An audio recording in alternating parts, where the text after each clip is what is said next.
ಬಳಿಕ ಅಖಾಡ ಬಿಗ್ ಫೈಟ್ಗೆ ಮತ್ತೆ ಸ್ವಾಗತ. ನಂದನ್ ಕಶ್ಯಪ್ ಅವರೇ, 2.5 ವರ್ಷ ಆದ್ಮೇಲೆ ಈ ರೀತಿ ಆರೋಪಗಳನ್ನ ಮಾಡ್ತೀರಿ, ಇಷ್ಟು ದಿವಸ ಏನ್ ಕಡಲೆಪುರಿ ತಿಂತಾ ಇದ್ರಂತ ಬಿಜೆಪಿ ನಾಯಕರು ಪ್ರಶ್ನೆ ಮಾಡ್ತಾ ಇದ್ದಾರೆ. ನೋಡಿ, ನಮ್ಮ ಸಿಐಡಿ ಅವರು 10 ರಿಂದ 15 ಬಾರಿ ನಮ್ಮ BR ಪಾಟೀಲ್ ಕಂಪ್ಲೇಂಟ್ ಮೇಲೆ ಲೆಟರ್ಗಳನ್ನ ಎಲೆಕ್ಷನ್ ಕಮಿಷನ್ ಗೆ ಬರೆದಿದ್ದಾರೆ. ನಮ್ಗೆ ಡಿಜಿಟಲ್ ಡೇಟಾ ಎವಿಡೆನ್ಸ್ ಬೇಕು, ನಮ್ಗೆ ಒಂದು ಕಂಪ್ಲೇಂಟ್ ಬಂದಿದೆ, ತನಿಖೆ ಮಾಡಬೇಕು ಅಂತ. ಏನಕ್ಕೆ ಎಲೆಕ್ಷನ್ ಕಮಿಷನ್ ಅವರು ಅದ್ರ ಮೇಲೆ ಒಂದು ರೆಸ್ಪಾಂಡ್ ಮಾಡಲಿಲ್ಲ? ಕೇಂದ್ರದ election commission, I am talking about ಕೇಂದ್ರ ಎಲೆಕ್ಷನ್ ಕಮಿಷನ್ ಒಂದು 10 ರಿಂದ 15 ಸಲ ನಮ್ಮ ಸಿಐಡಿ BR ಪಾಟೀಲ್ ಅವರ ಕಂಪ್ಲೇಂಟ್ ಮೇಲೆ ಲೆಟರ್ಗಳು ಬರ್ದಿದೆ. ಒಂದು ಲೆಟರ್ಗೆ ಅವರು ರೆಸ್ಪಾಂಡ್ ಮಾಡಿಲ್ಲ. ಅವ್ರೇನಾರ ಹಗಲು ದರೋಡೆ ಮಾಡಿಲ್ಲ ಬಿಜೆಪಿ ಜೊತೆ ಸೇರ್ಕೊಂಡು ಅಂತಂದ್ರೆ ಏನಕ್ಕೆ ಅವರು ಹೆದರ್ಕೋತಾ ಇದ್ರು? ಡೇಟಾ ಎವಿಡೆನ್ಸ್ ನ ಶೇರ್ ಮಾಡಕ್ಕೆ ರಾಹುಲ್ ಗಾಂಧಿ ಅವ್ರು ಹೇಳ್ತಾರೆ ಒಂದು ಇಂಡಿಪೆಂಡೆಂಟ್ ಸಿಟಿಂಗ್ ಜಡ್ಜ್ಗೆ ಎಂಕ್ವೈರಿ ಮಾಡಿಸಿ ಅಂತ ಹೇಳ್ತಾರೆ. ಏನಕ್ಕೆ ಅವರು ತನಿಖೆ ಮಾಡಿಸ್ತಾ ಇಲ್ಲ? ಅವರು ಎಲೆಕ್ಷನ್ ಕಮಿಷನ್ ಅವರು ಫೇಲ್ ಆಗಿರೋದ್ರಿಂದ ಅವ್ರ ಡ್ಯೂಟಿ ಪರ್ಫಾರ್ಮ್ ಮಾಡಕ್ಕೆ ರಾಜ್ಯ ಸರ್ಕಾರ ಒಂದು ಸ್ಪೆಷಲ್ ಇನ್ವೆಸ್ಟಿಗೇಷನ್ ಟೀಮ್ ಮಾಡ್ತು. ಸ್ಪೆಷಲ್ ಇನ್ವೆಸ್ಟಿಗೇಷನ್ ಟೀಮ್ ಮಾಡಿರೋದೊಂದು ಇವತ್ತು ರಿಸಲ್ಟ್ ಬಂದಿದೆ, ಚಾರ್ಜ್ ಶೀಟ್ ಫೈಲ್ ಆಗಿದೆ. ಸುಭಾಷ್ ಗುತ್ತಿದಾರ್ 5,544 ವೋಟು ಡಿಲೀಟ್ ಮಾಡಿದ್ದಾರೆ ಅಂತ. ಇದೇ ತಾನೇ ಅವ್ರು ಮಾಡ್ತಿರೋ ಹಗಲು ದರೋಡೆ. ಎಲ್ಲೆಲ್ಲಿ ಅವ್ರಿಗೆ ಬೇಕೋ ಆಡ್ ಮಾಡ್ತಾರೆ, ಎಲ್ಲೆಲ್ಲಿ ಬೇಕೋ ಅವ್ರಿಗೆ ಡಿಲೀಟ್ ಮಾಡ್ತಾರೆ. ವಾಮ ಮಾರ್ಗದ ಮೂಲಕ ಇವಾಗ ಆಪರೇಷನ್ ಕಮಲದ ಯಾರು ಪೇಟೆಂಟ್ ತಗೊಂಡಿದ್ದಾರೆ ಅದ್ರ ಬಿಜೆಪಿ 2007ರಲ್ಲಿ 6ರಲ್ಲಿ ಒಂದು ಆಳುವ ಸರ್ಕಾರಗಳನ್ನ MLA ಖರೀದಿಸ್ಕೊಂಡು ವಾಮ ಮಾರ್ಗದ ಮೂಲಕ ಸಂವಿಧಾನ ವಿರೋಧಿ ಮೂಲಕ ಹಣ ದುಡ್ಡು ಕೊಟ್ಬಿಟ್ಟು ಒಂದು ಎಲೆಕ್ಷನ್ MLA ಮಾಡ್ತಿದ್ರು. ಇವಾಗ ಏನ್ ಮಾಡ್ತಿದ್ದಾರೆ? ವೋಟ್ಗಳನ್ನೇ ಡಿಲೀಟ್ ಮಾಡ್ತಿದ್ದಾರೆ. ಇವ್ರಿಗೆ ಅಧಿಕಾರದಲ್ಲಿ ಕೂರುವ ನೈತಿಕತೆ ಬಿಜೆಪಿ ಅವರು ಕಳ್ಕೊಂಡ್ಬಿಟ್ಟಿದ್ದಾರೆ. ಏನಕ್ಕೆ? ಜನವಿರೋಧಿ ಸರ್ಕಾರ ಆಗಿದೆ. ಹೆಂಗಾರ ಮಾಡಿ ಅವರು ಅಧಿಕಾರದಲ್ಲಿ ಇರ್ಬೇಕು ಅಂತ ಒಂದು ಪಣ ತೊಟ್ಟುಬಿಟ್ಟಿದ್ದಾರೆ. ವಾಮ ಮಾರ್ಗದ ಮೂಲಕ ಈ ವೋಟ್ ಡಿಲೀಷನ್ ಗಳನ್ನ ಮಾಡ್ಕೊಂಡು ಎಲ್ಲಿ ಅವ್ರಿಗೆ ತೊಂದರೆ ಆಗುತ್ತೋ ಡಿಲೀಷನ್ ಮಾಡೋದು, ಎಲ್ಲಿ ಅವ್ರಿಗೆ ಹೆಲ್ಪ್ ಆಗುತ್ತೋ ಅಡಿಷನ್ ಮಾಡೋದು. ಹಾಗಾಗಿ ವಾಮ ಮಾರ್ಗದ ಮೂಲಕ ಅವ್ರ ಅಧಿಕಾರ ಪಡಿಬೇಕು ಅನ್ನೋ ನಿಟ್ಟಿನಲ್ಲಿ ಕೆಲಸಗಳು ಮಾಡ್ಕೊಂಡು ಬರ್ತಿದ್ದಾರೆ. ನಾನು ಕೇಳೋದು ಒಂದೇ ಪ್ರಶ್ನೆ ಎಲೆಕ್ಷನ್ ಕಮಿಷನ್ಗೆ, ಇಷ್ಟು ದಿವಸ ರಾಹುಲ್ ಗಾಂಧಿ ಅವ್ರು ಕೇಳಿರೋ ಪ್ರಶ್ನೆಗೆ ಉತ್ತರ ಕೊಟ್ಬಿಡ್ಲಿ. ಏನಕ್ಕೆ ನೀವು ಇಲ್ಲಿವರೆಗೂ ನಮ್ಮ ಆಳಂದ ತರ ಒಂದು ಎಂಕ್ವೈರಿ ಟೀಮ್ ಫಾರಂ ಮಾಡಿಲ್ಲ? ಪ್ರಶ್ನೆಗೆ ಉತ್ತರ ಕೊಟ್ಬಿಡ್ಲಿ ಅವರು. ನಿಜ ಬರ್ತೇನೆ ಕಶ್ಯಪ್ ಅವರೇ, ಬರ್ತೇನೆ. ಉತ್ಕರ್ಷ್ ಅವರೇ, ಈಗ ನೋಡಿ, ಅದು ಎಲ್ಲ ಕಡೆನೂ ಈಗ ಕಾಂಗ್ರೆಸ್ ಗೆದ್ದಿರೋ ಕಡೆ ಯಾಕೆ ತನಿಖೆ ಆಗಲ್ಲ, ಅಥವಾ ಕಾಂಗ್ರೆಸ್ ಸರ್ಕಾರ ಇರುವಂಥ ಕಡೆಗೆ ಯಾಕೆ ಈ ಪ್ರಶ್ನೆಗಳು ಬರಲ್ಲ ಅಂತ ಸಹಜವಾಗಿ ಕೇಳ್ಬೋದು. ನೋಡಿ, ಅದು ಅದರಲ್ಲೂ ಕೂಡ ತಂತ್ರಗಾರಿಕೆ ಇದೆ, ಬ್ಯಾಲೆನ್ಸಿಂಗ್ ಆಗಿ ಅನುಮಾನ ಬರದೇ ರೀತಿ ಅದು ಆನ್ಲೈನ್ ಮೂಲಕವೂ ಕೂಡ ಹ್ಯಾಕ್ ಮಾಡುವಂತಹ ಸಾಧ್ಯತೆಗಳು ಇದಾವಂತೆ. ಹಾಗಾಗಿ ನಡೆದಿರಬಹುದು.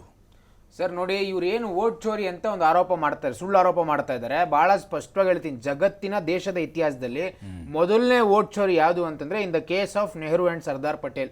ಯಾರಾಗಬೇಕು ಪ್ರಧಾನಮಂತ್ರಿ ಅಂತ ಬಂದಾಗ ಅತಿ ಹೆಚ್ಚು ಮತ ಪಡೆದಂತ ಸರ್ದಾರ್ ಪಟೇಲ್ರನ್ನ ತಪ್ಪಿಸಿ ನೆಹರು ಅವರು ಪ್ರಧಾನಮಂತ್ರಿ ಆಗ್ತಾರೆ. ಮೊದಲನೇ ವೋಟ್ ಚೋರಿ ಅಲ್ಲಾಗಿದ್ದು ಬಿಡಿ. Coming back to the subject, ಇವತ್ತು ಬಹಳ ಸ್ಪಷ್ಟವಾಗಿ ಹೇಳ್ತೀನಿ, ರಾಹುಲ್ ಗಾಂಧಿ ಅವರು ಏನು ಬೆಂಗಳೂರಿಗೆ ಬಂದು ಅಬ್ಬರಿಸಿ ಬೊಬ್ಬರ್ದು ಕೇಳಿಸ್ಕೊಳ್ರಿ, ದಯವಿಟ್ಟು ಕೇಳಿಸ್ಕೊಳ್ಳಿ. ನಿಮ್ಮ ಸುಳ್ಳು ಆರೋಪಗಳನ್ನ ಪಟ್ಟಾಬೈಲ್ ಮಾಡ್ತಾರೆ, ಕೇಳಿಸ್ಕೊಳ್ಳಿ.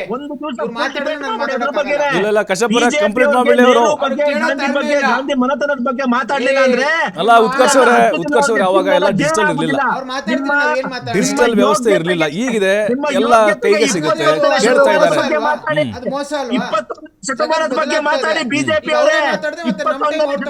ಕಶ್ಯಪ್ ಸರ್, ಬರ್ತೇನೆ ಒಂದೇ ನಿಮಿಷ, ಅವ್ರು ಕ್ಲಿಯರ್ ಮಾಡ್ಬಿಡ್ಲಿ, ಒಂದೇ ನಿಮಿಷ ಕೇಳಿಸ್ಕೊಳ್ಳಿ, ಅವ್ರು ಮುಗಿಸ್ಬಿಡ್ಲಿ. ಅದು ಬಿಜೆಪಿ ಪಕ್ಷ, ಸಂವಿಧಾನ. ಬರ್ತೀನಿ ಕಶ್ಯಪ್ ಅವರ, ಬಿಜೆಪಿ ಪಕ್ಷ. ಬರ್ತೀನಿ ಸರ್, ಬರ್ತೀನಿ. ಒಂದ್ ನಿಮಿಷ. ಆರೋಪಗಳನ್ನ ಮಾಡಿದಾಗ ಕೇಳೋ ಧೈರ್ಯ ಇರಬೇಕು. ರಾಹುಲ್ ಗಾಂಧಿ ಅವ್ರ ತರ ಪಲಾಯನ ಮಾಡುವಂತದ್ದಲ್ಲ. ನಂದನ್ ಕಶ್ಯಪ್ ಅವರ ಕೇಳಿಸ್ಕೊಳ್ಳಿ ತಾಳ್ಮೆಯಿಂದ. ಬಹಳ ಸ್ಪಷ್ಟವಾಗಿ ಹೇಳ್ತೀನಿ, ರಾಹುಲ್ ಗಾಂಧಿ ಅವರು ಅಬ್ಬರಿಸಿ ಬೊಬ್ಬರಿದ್ರು ಬೆಂಗಳೂರಿಗೆ ಬಂದು ಆ ರೀತಿ ವೋಟ್ ಚೋರಿ ಆಗಿದೆ ಅಂತ. ಬಹಳ ಸಿಂಪಲ್ ಆಗಿ ನಾವ್ ಹೇಳಿದ್ವಿ, ಬಿಜೆಪಿ ಅವರು ಚುನಾವಣಾ ಆಯೋಗದ ರೆಪ್ರೆಸೆಂಟೇಟಿವ್ ನಾನಲ್ಲ, ನಾವೇನ್ ಹೇಳಿದ್ವಿ, ಒಂದು ಅಫಿಡವಿಟ್ ಕೊಡಿ, ಒಂದು ಲೆಟರ್ ಬರ್ಕೊಡಿ, ಸಿಗ್ನೇಚರ್ ಹಾಕೊಡಿ, ಕೋರ್ಟ್ಗೆ ಹೋಗಿ ಅಂತ. ಅನೇಕ ಬಾರಿ ಇವಿಎಂ ಹ್ಯಾಕ್ ಆಗಿದೆ, ಇವಿಎಂ ಮಿಷಿನ್ ಸರಿ ಇಲ್ಲ ಅಂತ ಹೇಳಿದಾಗ ರಾಹುಲ್ ಗಾಂಧಿ ಅವ್ರಿಗೆ ಚೀಮಾರಿ ಹಾಕಿ ಕಳಿಸಿದ್ದಾರೆ. ಪ್ರಜಾಪ್ರಭುತ್ವದ ಬರೀ ಪ್ರಶ್ನೆ ಮಾಡಿ ಓಡೋಗಲ್ಲ. ಮೊನ್ನೆ ಪಾರ್ಲಿಮೆಂಟ್ ಅಲ್ಲೂ ನೀವು ನಾಯಕರಿಗೆ ಯೋಗ್ಯತೆ ಇದ್ರೆ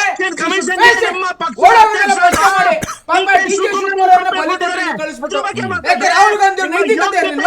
ಒಬ್ಬ ದೇಶದ ವಿರೋಧ ಪಕ್ಷದ ನಾಯಕರು ಅವ್ರು ಹೋಗ್ಬೇಕಾಗಿತ್ತು, ಚುನಾವಣಾ ಆಯೋಗಕ್ಕೆ ಪ್ರಶ್ನೆ ಮಾಡಬೇಕಾಗಿತ್ತು. ತಪ್ಪಾಗಿದ್ರೆ ಪ್ರಜಾಪ್ರಭುತ್ವವನ್ನು ಅದನ್ನ ಬಿಟ್ಬಿಟ್ಟು ಪಲಾಯನ ಮಾಡ್ಬಿಟ್ರೆ ಪಲಾಯನ ಮಾಡುವಂತದಲ್ಲ ರೀ. ಪ್ರತಿ ಬಾರಿ ಕೋರ್ಟ್ ಯಾವಾಗ ಹೋಗಿದ್ದಾರೆ ರಾಹುಲ್ ಗಾಂಧಿ ವಿಚಾರ ಇಟ್ಕೊಂಡು ಚೀಮಾರಿ ಹಾಕಿ ಉಗಿದು ಉಪ್ಪ ಕಳ್ಸಿರ್ ನಿಮ್ ನಾಯಕರನ್ನ ತಿಳ್ಕೊಳ್ಳಿ ಅದನ್ನ. ಅದ್ ಬಿಟ್ಬಿಟ್ಟು ಸುಮ್ನೆ ಕುತ್ಕೊಂಡು ಮಾಹಿತಿಯ ಕೊಡ್ತಾ ಸರ್, ಈಗ ಕಶ್ಯಪ್ ಅವರೇ ಬರ್ತೀನಿ. ಅಲ್ಲ, ಉತ್ಕರ್ಷ್ ಅವರೇ, ಓಕೆ, ಹೌದು ಯೋಗ್ಯತೆ ಕಶ್ಯಪ್ ಸರ್ ಬರ್ತೀನಿ. ಒಂದೇ ನಿಮಿಷ ತಿರಸ್ಕಾರ ಮಾಡಿ ಉಗಿದ್ ಕಳಿಸ್ತೀರ ಮನೆಗೆ. ಕಶ್ಯಪ್ ಸರ್ ಬರ್ತೀನಿ, ಒಂದೇ ನಿಮಿಷ ಬರ್ತೀನಿ. ಅಲ್ಲ ಉತ್ಕರ್ಷ್ ಅವರೇ ಈಗ ಆಳಂದ ಬರ್ತೀನಿ. ಕಶ್ಯಪ್ ಸರ್ ಬರ್ತೀನಿ. ಅಲ್ಲ, ಈಗ ಮುಸ್ಲಿಮರು, ಹಿಂದುಳಿದವರು, ದಲಿತರು ಅಥವಾ ಕಾಂಗ್ರೆಸ್ಗೆ ಯಾರು ಹತ್ರ ಇರ್ತಾರೋ ಅಂತ ವೋಟರ್ಸ್ ಟಾರ್ಗೆಟ್ ಮಾಡ್ತಾ ಇದೀರಿ ಸರ್. ಯಾಕಂದ್ರೆ ನೋಡಿ, ಆಳಂದದಲ್ಲಿ ಮಾತಾಡ್ಸಿದ್ದಾರೆ. ಹಿಂದುಳಿದವರು ದಲಿತರು ಹಂಗಾದ್ರೆ ನಮ್ಮ ಪ್ರಧಾನ ಮಂತ್ರಿಗಳು ಹಿಂದುಳಿದವರು ನೀವ್ ಹೆಂಗ್ ಹೇಳ್ತೀರಾ? ಅಲ್ಲ, ಇತ್ತೀಚೆಗೆ ಹೇಳ್ತಾ ಇರೋದು ನಾವು, ವೋಟರ್ಸ್ ಹೇಳ್ತಾ ಇರೋದು ನಾವು. ಇಡೀ ದೇಶದಲ್ಲಿ ಉಗಿದು ಉಪ್ಪಾಕಿದ್ದಾರೆ ಇವ್ರಿಗೆ. ಆಳಂದದಲ್ಲಿ ನೋಡು ಸರ್, ಅವ್ರದ್ದೇ ಯಾರು ಗೋದಾಬಾಯಿ ಅಂತ ಹೇಳಿ ಸೂರ್ಯಕಾಂತ್ ಅವ್ರನ್ನ ಮಾತಾಡ್ಸೋ ಸಂದರ್ಭದಲ್ಲಿ ನೋಡಿ, ನಮಗೆ ಈ ತರದ ಫಂಡಿಂಗ್ ಆಗಿತ್ತು ಅಂತ ಹೇಳ್ತಾ ಇದ್ದಾರೆ. ಸುಭಾಷ್ ಗುತ್ತಿದಾರ್ ಅವ್ರ ಮಗ, ಅವ್ರ ಕಡೆಯಿಂದ ಎಲ್ಲ ಸಾಕ್ಷಿಗಳು ಡಿಜಿಟಲ್ ಎವಿಡೆನ್ಸ್ ಗಳಿದಾವೆ. ಚಾರ್ಜ್ ಶೀಟ್ ಅಷ್ಟೇ ಆಗಿರೋದು, ತನಿಖೆ ಆಗ್ಲಿ, ಆ ತನಿಖೆಯಲ್ಲಿ ಏನ್ ರಿಪೋರ್ಟ್ ಬರ್ತದೆ ಅದು ಗೊತ್ತಾಗ್ತದೆ ಸಮಾಜಕ್ಕೆ. ಮತ್ತೆ SIT ತನಿಖೆ ಅಂದ್ರೆ ಎಲ್ರಿಗೂ ಗೊತ್ತಿರ್ತಕ್ಕಂಥದ್ದೇ ಕಾಂಗ್ರೆಸ್ ಹಣೆಬರ ಏನು ಅಂತ. ಧರ್ಮಸ್ಥಳ ವಿಚಾರದಲ್ಲಿ ಏನೆಲ್ಲ ಆಯ್ತು, ತನಿಖೆ ನಡೀತಾ ಇತ್ತು, ಅವರೇ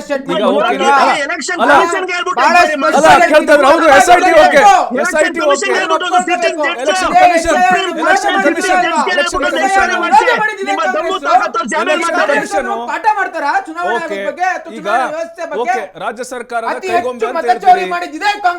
ಸರ್ಕಾರದ ಕೈಗೊಂಬೆ SIT ಅಂತ ನಿಮ್ಮ ಮಾತು ನಾವು ಒಪ್ಕೋತೀನಿ. ಆದ್ರೆ ಅದೇ ED, CBI, IT, ಚುನಾವಣಾ ಆಯೋಗ ಅದು ನಿಮ್ ಪ್ರಕಾರ ಓಕೆ ಅಲ್ವಾ? ಕೇಂದ್ರ ಸರ್ಕಾರದ ಕೈಗೊಂಬೆ ಹಾಗಾದ್ರೆ ಅಲ್ಲ, ನಾವೆಲ್ಲ ಹೇಳ್ತಿದೀವಿ ಅದನ್ನ ಅಲ್ಲ, ನೀವು ಹೇಳ್ತಾ ಇದ್ರೆ ರಾಜ್ಯ ಸರ್ಕಾರ ಹೆಂಗ್ ಹೇಳುತ್ತೆ ಅಂತ ಕೇಳುತ್ತೆ ಅಂತ. ಆರ್ಟಿಕಲ್ 324 ಪ್ರಕಾರ ಅವ್ರಿಗೆ ಇಂಡಿಪೆಂಡೆಂಟ್ ಅಥಾರಿಟಿ ಇದೆ ಚುನಾವಣಾ ಆಯೋಗಕ್ಕೆ SIR ಮಾಡಲಿಕ್ಕೆ. ಅಲ್ಲಿ ಯಾವುದೇ ಪಾರ್ಟಿಯ ರೆಪ್ರೆಸೆಂಟೇಷನ್ ಇಲ್ಲ. 1950 ಹಾಗಾದ್ರೆ ಕಾಂಗ್ರೆಸ್ ಇತ್ತು, 1980 ಕಾಂಗ್ರೆಸ್ ಇತ್ತು, 1963 ಕಾಂಗ್ರೆಸ್ ಇತ್ತು, 2009 ಕಾಂಗ್ರೆಸ್ ಇತ್ತು. ಸರ್, ಅದೇ ರೀತಿ ಅಲ್ಲ, CIDಗೂ ಇದೆಲ್ಲ ಮಾಡ್ಲಿಕ್ಕೆ, CIDಗೂ ಇದೆಲ್ಲ, SIT ಇದೆಲ್ಲ. They will carry out investigation. ಅಲ್ಲಿ ಯಾವ ಪಾರ್ಟಿ ಹಸ್ತಕ್ಷೇಪ ಇರೋದಿಲ್ಲ. ಈ ಮೂಲಭೂತ ಅಂಶ, ಈ ಮಾಹಿತಿ ನಂದನ್ ಕಶ್ಯಪ್ ಅವ್ರಿಗೆ ಇಲ್ಲ ಅಂತಂದ್ರೆ ಮಾಹಿತಿ ಕೊಡ್ತಾ ಇದೆ. ಪಾಪ ಅವ್ರ ನಾಯಕರಿಗೆ ಮಾಹಿತಿ ಕೊಡ್ತಾ ಇವ್ರೇನ್ ಹೇಳಕ್ಕಾಗುತ್ತೆ? ರಾಹುಲ್ ಗಾಂಧಿ ಅವರು ಆರೋಪ ಮಾಡಿದಾಗ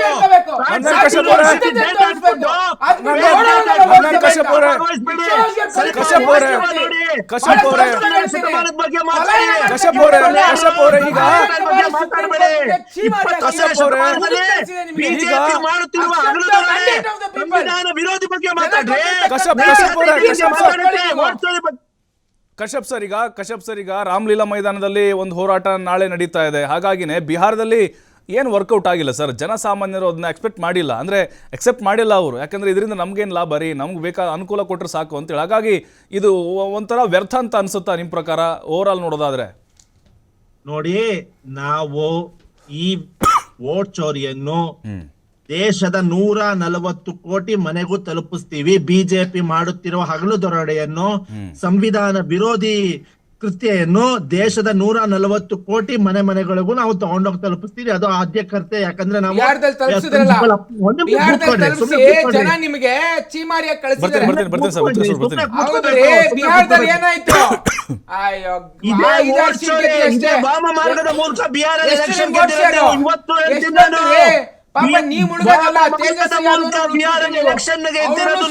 ಬರ್ತೀನಿ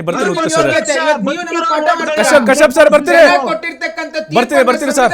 ವ್ಯವಸ್ಥೆಯಲ್ಲಿ ಒಪ್ಕೊಳ್ತಕ್ಕಂಥ ಬರ್ತೀನಿ ಸರ್. ಒಂದ್ ಬ್ರೇಕ್ ಸಮಯ ಆಗಿದೆ ಸರ್. ಬರ್ತೀನಿ